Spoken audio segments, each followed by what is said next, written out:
आई जाए। बहरहाल आगे बढ़ जाते बात शेयर बाजार की कर लेते हैं। शेयर मार्केट में भारी गिरावट दर्ज की जा रही है।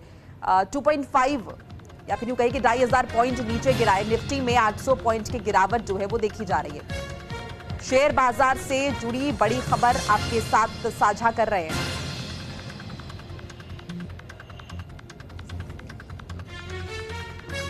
कि शेयर मार्केट में भारी गिरावट जो है वो देखी जा रही है। 2500 पॉइंट नीचे गिरा है। निफ्टी में 800 पॉइंट की गिरावट।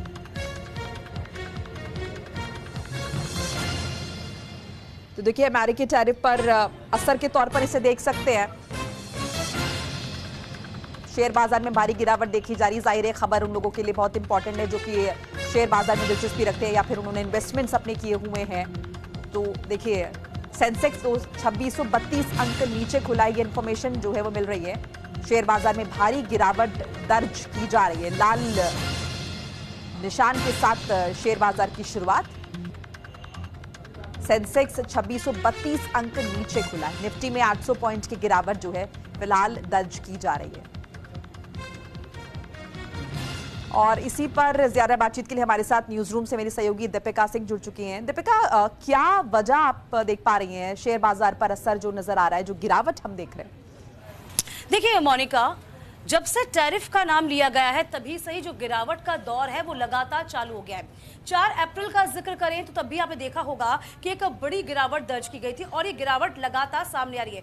कुछ वक्त के लिए बाजार संभलता है, उसके बाद वापस से गिरना शुरू हो जाता है। अभी भी असमंजस की स्थिति लगातार बनी हुई है। जानकार ये भी कह रहे हैं कि देखिए यदि आप शेयर बाजार में दिलचस्पी रखते हैं तो थोड़ा सोच समझकर निवेश करिए, और जो शुरुआत करना चाहते हैं शेयर बाजार में इन्वेस्टमेंट की, तो उनके लिए थोड़ा एक गोल्डन चांस कहा जा सकता है कि अभी आप निवेश कर सकते हैं, लेकिन वो दूरगामी होने चाहिए। आपको लॉन्ग टर्म के लिए आप अपने पैसे को निवेश करिए। अच्छा, जो 3 बड़े रीजंस हमारे पास सामने आए हैं वो आप जान लीजिए कि 3 बड़े कारण जो इस वक्त लगातार बने हुए। पहला कारण उनमें से एक ये है कि ट्रम्प का जो रेसिप्रोकल टैरिफ है, जिसको लेकर तमाम पूरे हमें कह सकते हैं वर्ल्ड पे इसका असर पड़ा हुआ है। ये जो टैरिफ है इसने सभी के सिर में दर्द पैदा कर दिया।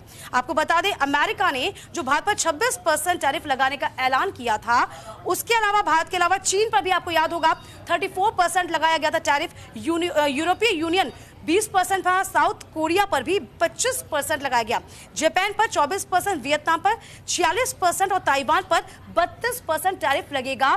तो कहीं ना कहीं इसका असर पड़ेगा ही, और ये एक बड़ा कारण माना जा रहा है कि शेयर बाजार जो है वो आज हम कह सकते हैं सोमवार की शुरुआत बहुत अच्छी हो सकती थी, लेकिन ऐसा हुआ नहीं।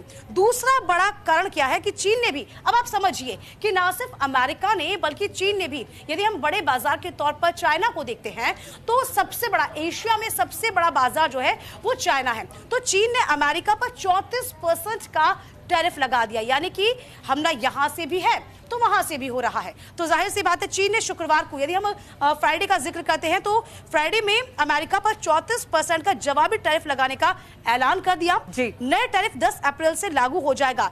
इकोनॉमिक स्लोडाउन की चिंता भी लगातार बनी हुई है, क्योंकि टैरिफ के सामान, अब आप समझिए कि टैरिफ से सामान महंगा होने पर लोग कम खरीदेंगे और जिससे अर्थव्यवस्था की रफ्तार जो है वो धीमी हो जाएगी। यदि हम अमेरिका का जिक्र करते हैं तो देखिए आपको क्या लगता है, देखिए सरकार की तरफ से लगातार ये कहा जा रहा है कि जो ये टैरिफ है इस पर विचार विमर्श किया जा रहा है। रेसिप्रोकल टैरिफ जो लगाया गया, ये भी हवाला दिया जा रहा है कि बाकी देशों की तुलना में भारत की स्थिति जो है वो बेहतर है। आपको लगता है कि इन तमाम पॉइंट्स का असर पड़ेगा और धीरे धीरे बाजार में जो सुस्ती है वो अब जाएगी और एक बार फिर से रफ्तार पकड़ता हुआ नजर आएगा? देखिए थोड़ा इंतजार मोनिका करना होगा, क्योंकि यहाँ पर यूज्ड टू, हम कहते हैं ना हर चीज के यूज्ड टू होना पड़ता है। अभी यहाँ पर जो टैरिफ लगाया गया है, तमाम जो कंट्रीज है, जैसे कि हमने चाइना का जिक्र किया कि चाइना ने 34% बैक टैरिफ लगा दिया है अमेरिका पर। ये चीजें अभी हमको देखने के लिए मिलेंगी। अभी जानकार यही कह रहे हैं थोड़ा इंतजार कीजिए, अभी असमंजस की स्थिति बाजार में ऐसे ही देखने के लिए मिलेगी। अभी भी हम कह सकते हैं यदि हम पहले जिक्र भी कर रहे थे अमेरिका का, तो एशिया। चलिए दीपिका, बहुत बहुत शुक्रिया आपका तमाम बातचीत जानकारी के लिए। तो देखिए फिलहाल